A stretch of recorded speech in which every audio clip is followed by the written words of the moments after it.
Tõenäoliselt teie ei tea, aga tegelikult Samsungil läheb väga hästi.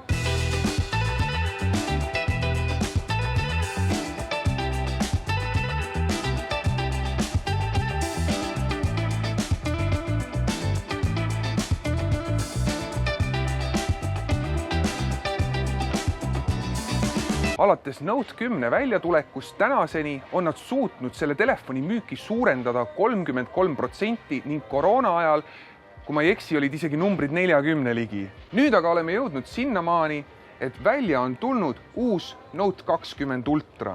Enne seda, kui me sinna läheme, siis tulid mõned asjad veel välja. Koos Note 20 Ultraga tuli välja ka väiksem Note 20, sealhulgas uus tahvel, käekell ning kõrvaklapid, mis seekord summutavad ka üleliigset müra. Kui sind huvitab mõni loetletud seadmetest, anna kommentaarides märku, et me teaksime sulle just sellest seadmest teha pikema ülevaate. Ma võtan alguses siis. Minu käes on uus Note 20 Ultra ja võin kohe etteruttavalt öelda, et see on käes oluliselt mugavam kui eelmine versioon. Servad on kumeramad, konkreetsemad ja mul ei ole tunnet, et see kohe ära libiseks ilma korpuseta. Üks silmatorkavamaid osasid on see kaamerate moodul ning kaamerad sarnanevad üsna paljus S20 Ultrale. Kaameratel liiga detailselt ei piirduks, kuna siit pilte ei tohi välja võtta nagunii. Ja mine natuke sinnapoole. Ma ei saa sinnapoole minna. Ei, mul ei ole kuhugi lükata. Nii. Uue Note 20 Ultra peamisteks featuurideks ongi kaamera moodul, 120 Hz ekraan ning uuendatud pliiats, mille reageerimisaeg on lausa 9 millisekundit ning võin öelda, et kiirus ja tunnetus on sellel märkimisväärselt parem kui ühelgi eelnevalt Samsungil. Kui täna astuda poodi, et osta omale uus Samsung Note, siis Note 9 on võimalik saada lausa 650 euro eest. Note 10 Plus maksab 800 eurot ning see verivärske Note 20 Ultra tahab sinu rahakotti kergendada 1300 euro võrra.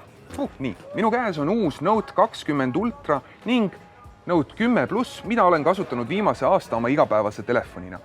Erilisena paistavad silma näiteks see, et uus Ultra on veelgi pikem, laiusest on nad suhteliselt sarnased, kuid uus telefon tundub käes oluliselt parem ja mitte sellepärast, et see on ägedam, vaid peamiselt sellepärast, et tema servad on konkreetsemad ja ütleks niimoodi, et kus vana telefoni ma ei saa ilma korpuseta kasutada, sest lihtsalt ma lähen servadele vastu, see kukub, siis uuel mul seda muret ei tundu, ta on konkreetsem, ta võib-olla isegi natukene paksem.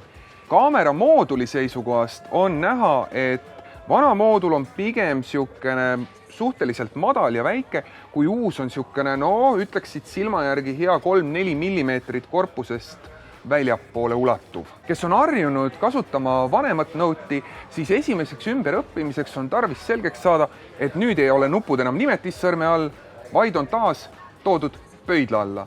Kuna nupud on viidud teisele poole, on sellest tingitud olukord, et ka pliiats on läinud teisele poole. Vasakukäelised, pliiats on teile viidud paremasse kohta.